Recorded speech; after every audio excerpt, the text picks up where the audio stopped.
An algebraic expression is a sequence of numbers, variables, operation symbols, and/or grouping symbols formed according to the rules of algebra. What that really means is that you have an expression if, when you replace the variables with numerical values, you get something that has a numerical value, and that's called evaluating the expression. One example of an expression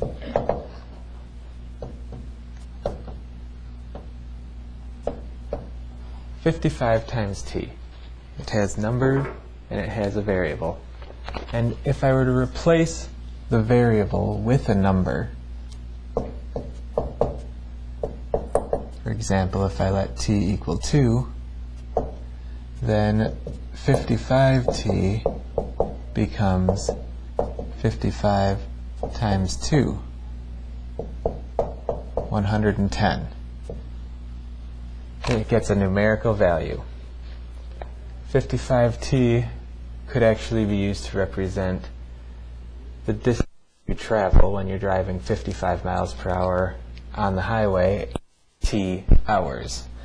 That's what expressions are good for, because we don't know how many hours we're going to drive to begin with. Let's say we drive 3 hours.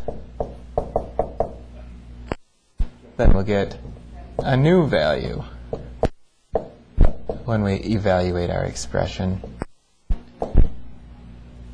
We have 165 miles in that case, rather than 110. And expressions can take on various forms. One more example, something like minus x over 3. We can have subtraction, division, or any other operation.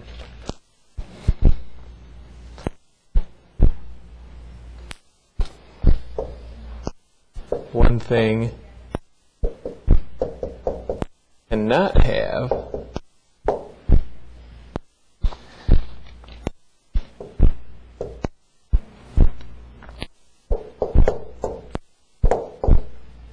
something like this, where we just random things smashed, because even to substitute a number for my variable x, this isn't going to make any sense.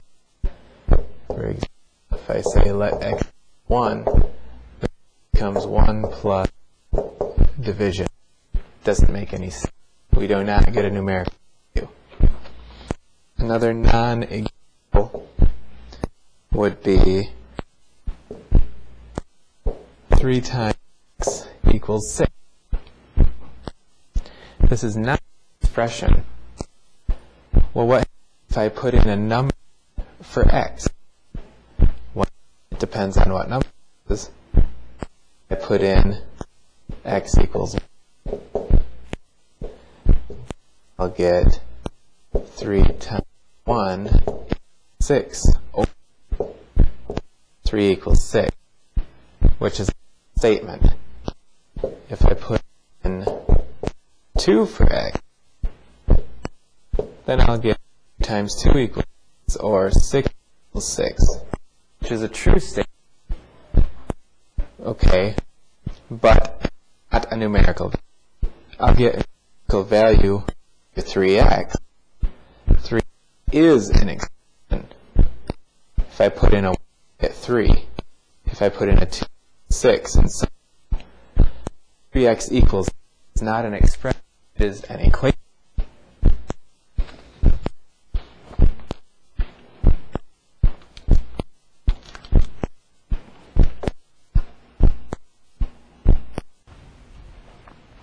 An equation is a statement that two expressions are equal. An equation is easily recognized because it always contains the familiar equals symbol. An example of an equation is the equation 3 times x equals 6 that we just saw a moment ago. And we saw that if we let x equal 2, then we get the statement 3 times 2 equals 6, which is a true statement. that means that x equals 2 is a solution to the equation 3x equals 6.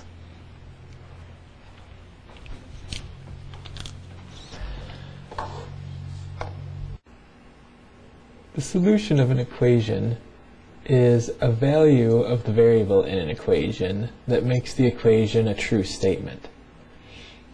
The solution set of the equation is the set of all the solutions of the equation. Finding the solution is called solving the equation. Two equations with the same solution set are called equivalent equations. So we see that the equations 3x equals 6 and x equal 2 are equivalent because they have the same solution set. The solution set is 2. The number 2 for x will make this a true equation and this a true equation. On the other hand, x equals 3 is not equivalent to the other two because it has a different solution set. The solution set is 3 rather than 2. So this raises the question of how many solutions an equation can have and how are we going to find them?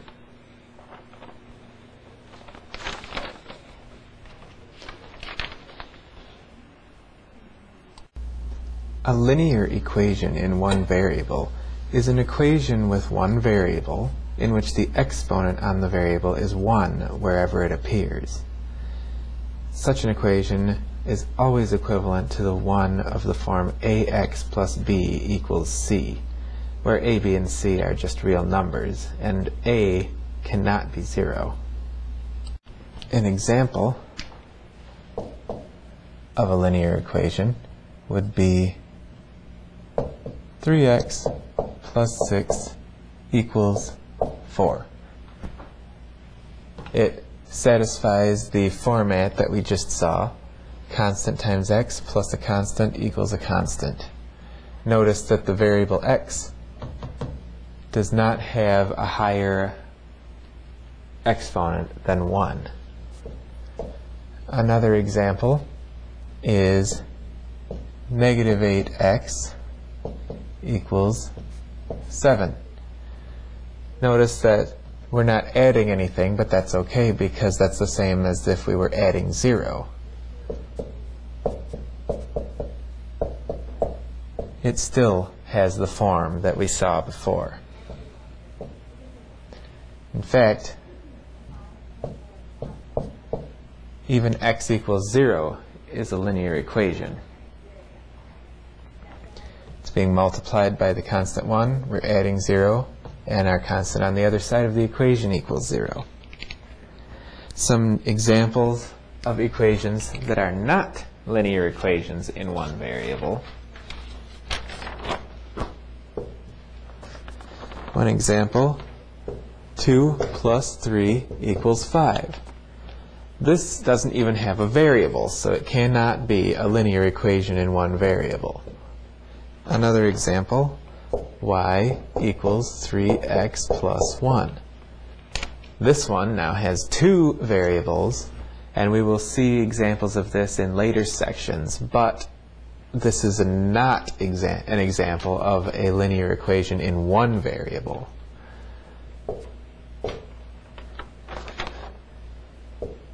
X squared minus 6 equals 3x. In this example, the variable has an exponent that is not equal to 1.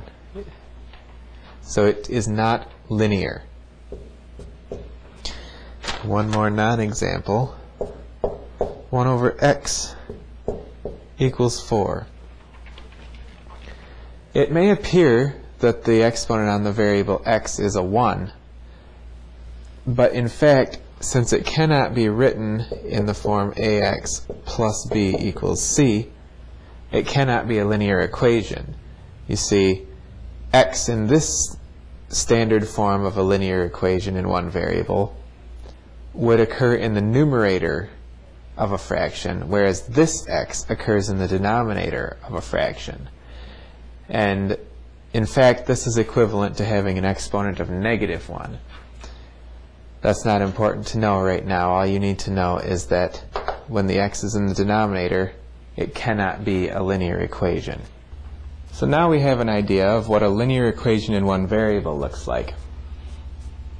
But we still don't know how many solutions it can have, or how to find them. Well, let's talk about how many solutions it can have right now, and then we'll talk about how to find them. If I look at this example, and I want to solve this for x, well, it's pretty obvious that it doesn't matter what I put in for x, this is always going to be true. I can see that if I combine these like terms 1 and 2 to make 3, x plus 3 equals x plus 3, that's always going to be true. Doesn't matter what x is. Okay? So if it's always true, then that means the solution set is all real numbers.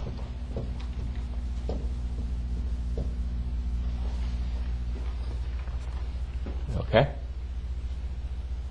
Any real number will make that equation a true statement. And this is a special type of equation. It's called an identity. An identity is a type of equation that is always true. Another example,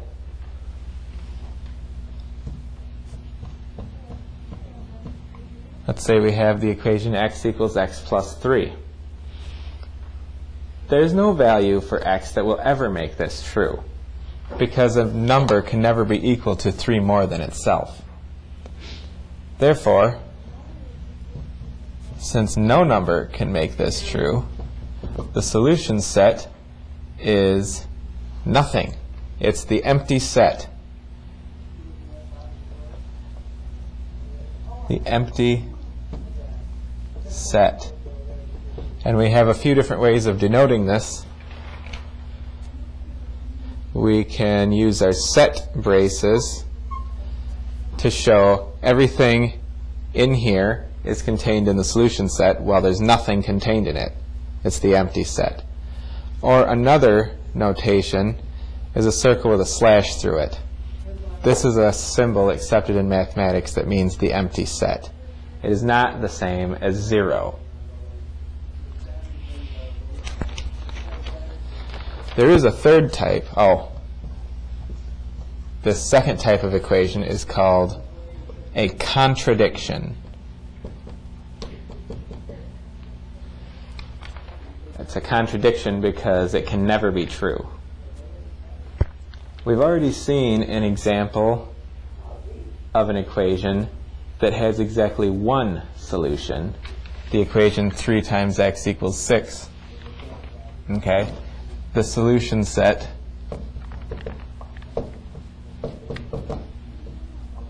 is simply the number 2. Okay?